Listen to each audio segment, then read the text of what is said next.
बिस्मिल्लाहिर्रहमानिर्रहीम। अस्सलाम वालेकुम। इंडियन 24 न्यूज़ एशिया के साथ मैं हूं अलीशा बेगम और मैं हूं नाइला नज़ीर। बुलेटिन का आगाज करते नाज़रीन। बुलेटिन के आगाज में सबसे पहले आपको अफसोसनाक खबर से आगाह करते चले। ननकाना साहब से जहां पर ट्रैक्टर ट्रॉली ने मोटरसाइकिल सवारों को कुचल डाला।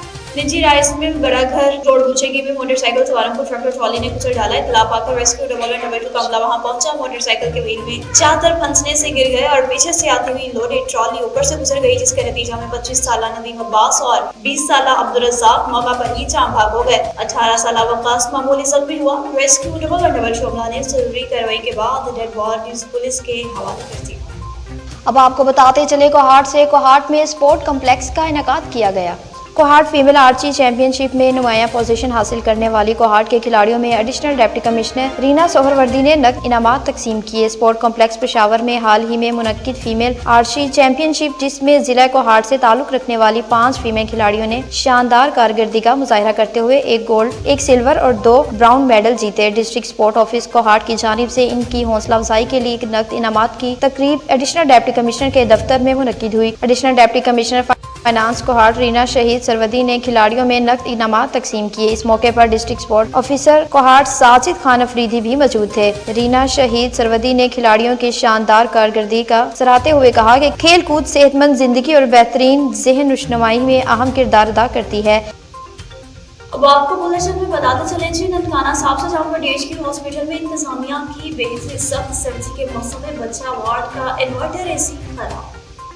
शदीद सर्दी के मौसम में डिस्ट्रिक्ट हेडक्वार्टर हॉस्पिटल ननकाना में नर्सरी वार्ड के इन्वर्टर एसी खराब होने से वार्ड का दर्जा हरारत बरकरार रखने में मुश्किलात। शदीद सर्दी में नमूनिया का शिकार बच्चों के इलाज में भी मुश्किलात का सामना। मासूम बच्चे शदीद सर्दी में ठिठुरते रहे, जबकि इंतजामिया अपने अपने रूम के इन्वर्टर एसी चलाकर लंबी तान पर सोती रही। मरीजों के लवाकिन ने खराब इन्वर्टर को जल्द से जल्द ठीक करवाने का मुतालबा किया, जबकि एमएसडीएचक्यू हॉस्पिटल इमरान शाह ननकाना का कहना है कि इन्वर्टर एसी को ठीक करवाने की काविशें जारी हैं। अब आपको बताते चले लोरालाई में सीनियर सहाफियों ने डिप्टी कमिश्नर से मुलाकात की।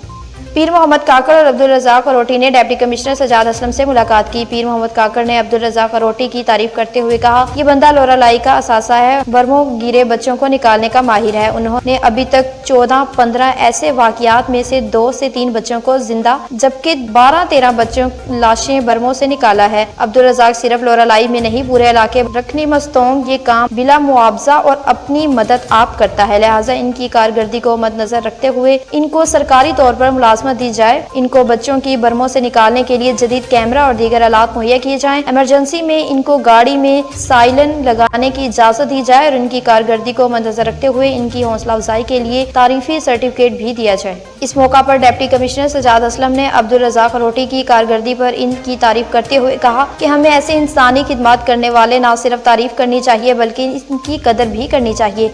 बुलेटिन में खबरों का सिलसिला आगे बढ़ाते हुए रुक करते चले जैफराबाद की देसी हवेलियां का, जहां पर जमात अहले सुन्नत की जानिब से एहतजाजी मुज़ाहरा किया गया। अहले सुन्नत वल जमात का प्रेस क्लब हवेलियां के सामने एहतजाजी मुज़ाहरा और प्रेस कॉन्फ्रेंस देसी हवेलियां के सदर मौलाना शरीफ ने सहाफ़ियों से गुफ्तगू की कि 5 जनवरी जुमा को इस्लामाबाद में हमारी जमात के मरकज़ी रहनुमा इलामा मसूद रहमान उस्मानी को बेदर्दी से शहीद किया गया। 4 दिन गुजर जाने के बावजूद खातमों की अदम गिरफ्तारी इंतजामिया की नाअहली है। 12 जनवरी तक कायदीन की जानिब से डेडलाइन दी गई है। कातिल गिरफ्तार न हुए तो कायदीन जो हुक्म देंगे अहले सुन्नत वल जमात देसी हवेलियां लब्बाइक कहते हुए अमल दरामद करेंगे। इस मौका पर शाहीन अहले सुन्नत मुफ्ती आज़म हजार कारी मोहम्मद रफीक स्तोडा यूनिट के सदर सरदार तैमूर चेयरमैन मलखन इकरार खान समेत काफी वर्कर्स ने शिरकत की। अब आपको बताते चले गुजरावाला में डिस्ट्रिक्ट हेल्थ अथॉरिटी की नाअहली अरूज पर। Rural health centre Alipur Chatha chief executive officer district health authority Gujranwala doctor Sofia Bilal और इंतजामिया की गफलत और नाअहली की वजह से अरसा दराज से डेंटल यूनिट ना होने से अवाम जलीलो ख्वार हो गई। मुख्तलिफ शिकायत करने के बाद डेंटल यूनिट तो मुकम्मल हो चुका लेकिन अभी तक फाल ना हो सका। अवामी समाजी हलकों ने चीफ सेक्रेटरी, सूबाई वजीर सेहत, सेक्रेटरी सेहत, डीजी सेहत समेत आला हुकाम से मुतालबा किया कि गफलत बरतने वाले अफसरान के खिलाफ फौरी नोटिस लेते हुए कानूनी कार्रवाई की जाए ताकि दिन ब दिन बढ़ते हुए संगीन मसाइल पर काबू पाया जा सके। अब आपको बताते चले बुलेटिन में कोहाट से, जहां पर कोहाट में फूड सेफ्टी टीम्स की मुख्तलिफ गाँव में कार्रवाइयां जारी हैं। असिस्टेंट डायरेक्टर अली खान और food safety officer Mohammad Waqas Firdous और मोहम्मद जुबैर ने खुफिया तलाब पर ताना डैम रोड पर वाकई किराना स्टोर से 2000 लीटर एक्सपायर कोल्ड ड्रिंक्स और पापड़ बरामद करके किराना स्टोर पर भारी जुर्माना आयद किया। एक्सपायर कोल्ड ड्रिंक्स और पापड़ करीबी इलाकों को सप्लाई की जा रही थी। इसके अलावा एक होटल को सफाई के इंतहाई नाकस सूरत हाल पर एक्सपायर ब्रेड इस्तेमाल करने पर जुर्माना किया। वार्ड के दूर दराज इलाके बड़ में भी इंस्पेक्शन के दौरान दुकानदारों को बेहतरीन नोटिस के साथ साथ SOPs भी दी गई, जबकि किराना स्टोर से एक्सपायरी पापड़ बरामद होने वालों पर वार्निंग्स दी गई। इस मौके पर डिप्टी डायरेक्टर असद कासिम का कहना था एक्सपायर अशिया की फरोख्त पर कोई समझौता नहीं किया जाएगा, कार्रवाइयां मिला तफरीक जारी रहेंगी। इनका मजीद कहना था आवाम खुराक की अशिया खरीदते वक्त एक्सपायरी जरूर चेक करें। बताते चले कोहाट से कोहाट में TMO कोहाट ने शहर के मुख्तलिफ बाजारों का दौरा किया। कमिश्नर कोहाट डिवीजन मोहम्मद आबिद वजीर के दौरा के मौके पर दिए गए हिदायत पर आज TMO मोहम्मद शुएब का अमल दरामद मजीद तेज कर दिया। TMO कोहाट मोहम्मद शुएब ने टेक्निकल टीम के हमरा मेन बाजार का जायजा विजिट किया। इस मौके पर TMO कोहाट मोहम्मद शुएब ने टेक्निकल टीम को फुटपाथ निकासी, अब सड़क के बीच पोल्स, लटकती तारों समेत तजावजात और इनके हल के लिए फौरी काम करने और PC बनाने की हिदायत की। इस मौके पर एक्सियन लार गफार खटक, DSO रुमान खान और engineer Farid Khan, chief officer Mohammad Waqas भी हमरा थे। अब बुलेटिन में बात होगी कोहाट की, जहां पर कौमी असम्बली के उम्मीदवार हल्का N-35 मलिक हयात खान की इलेक्शन मुहिम तेजी से जारी। दुरादमकर गुजरा जवाब की मलिक नादिर खान मरहूम में कौम जवाब की और तुर्की इस्माइल खैल के मलिक अरशाद खान अफरीदी, मलिक अलाउद्दीन अफरीदी, मलिक सियादपुर, मलिक आकिब जाहिद अफरीदी और दीगर ने अपने खानदानों समेत इलाका अवाम में कौमी असम्बली उम्मीदवार हयात खान अफरीदी की मुकम्मल सपोर्ट हिमायत का ऐलान कर दिया। इस मौके पर कौमी असम्बली उम्मीदवार हयात खान अफरीदी ने इलाका अवाम अशरान का शुक्रिया अदा करते हुए कहा, तमाम मसाइल से बखूबी आगाह, तमाम मसाइल अवामी ताकत की बना पर मुनफिद होकर हल होंगे। अब आपको बताते चले टोबा टैक्सिंग से। टोबा टैक्सिंग में आसिफ रहीम भट्ट DSP पुलिस ट्रैफिक से 2023 की कारकर्दगी के बारे में गुफ्तगू कर रहे हैं। जी बिस्मिल्लाहिर्रहमानिर्रहीम, मैं आसिफ रहीम DSP ट्रैफिक टोबा टैक्सिंग। ये ट्रैफिक पुलिस की जो 2023 की कारकर्दगी के हवाला से मैं आपसे कुछ शेयर करना चाहता हूँ। 2023 में हमने तकरीबन 1,28,000 के करीब गाड़ियों के चलान किए हैं और उसमें 6.5 करोड़ से ज़्यादा हमने तकरीबन फाइन किया है, जो कि 2022 की बिनिस्बत तकरीबन 1 करोड़ रुपया ज़्यादा है। इसके अलावा हमने 327 के करीब मुकदमा दर्ज किए और इसमें DL 128 के करीब हमने DL मुतली और फिटनेस 185 है और इसमें जो लेक्चर हमने एजुकेशन के हवाला से 980 के करीब लेक्चर दिए। अलावा जी हमारे पास जो मेन हमारे पास जो मुहिम्मत चल रही थी स्मोक के हवाला से, कम उम्र बच्चों के हवाला से, हेलमेट के हवाला से और बगैर लाइसेंस के हवाला से जो CM साहब की तरफ से, उस पर हमने भरपूर कार्रवाई है। उस पर तकरीबन हमने ये 2 माह 3 माह के अंदर 1 करोड़ के करीब जुर्माना किया हमने उसके अलावा।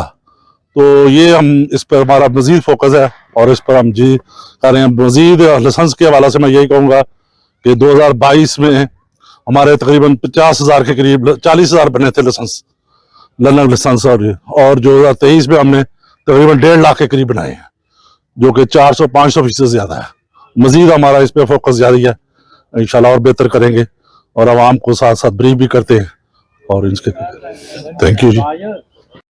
बात करते चले अगर सर्दी के हवाले से, तो खुशाब में शहरियों ने लंडा बाजारों का रुख करना शुरू कर दिया है और गर्म मलबूसात खरीदना शुरू हो गए हैं। मुल्क के मुख्तलिफ शहरों की तरह खुशाब के हेडक्वार्टर जोराबाद में सर्दी जोर बढ़ते ही लोगों ने गर्म मलबूसात की खरीदारी के लिए लंडा बाजारों का रुख कर लिया। लंडा बाजार ऐसी ही जगह है जहाँ इम्पोर्टेड लेकिन इस्तेमालशुदा सामान सस्ते दामों में मिल जाता है। जोराबाद में सर्दी के दिनों में रोजाना ये बाजार लगता है, जहाँ खरीदारी के लिए लोग इर्द गिर्द के इलाकों से भी आते हैं। आमतौर पर लंडा बाजार का नाम सुनकर इस्तेमालशुदा सामान, खासतौर पर गर्म कपड़ों और जूतों का ख्याल आता है, मगर इस बार लंडा बाजार में होने वाली महंगाई ने खरीदारों की हिम्मत तोड़ दी। इनका कहना है कि लंडे में सस्ती अशिया की तलाश में आए, लेकिन कीमतें सुनकर सर्दी में भी पसीने छूट गए। खरीदारों का ये भी कहना था कि गुज़िश्ता साल की निस्बत रवां साल इन बाजारों में गरीब और मुतवस्सित तबके को मायूसी का सामना करना पड़ रहा है। इस्तेमालशुदा पुराने गर्म मलबूसात की कीमतें दुगनी हो गई। अगर लंडा बाजार भी आम आदमी की पहुंच से दूर होता है तो महंगाई की सताई आवाम कहाँ जाएगी।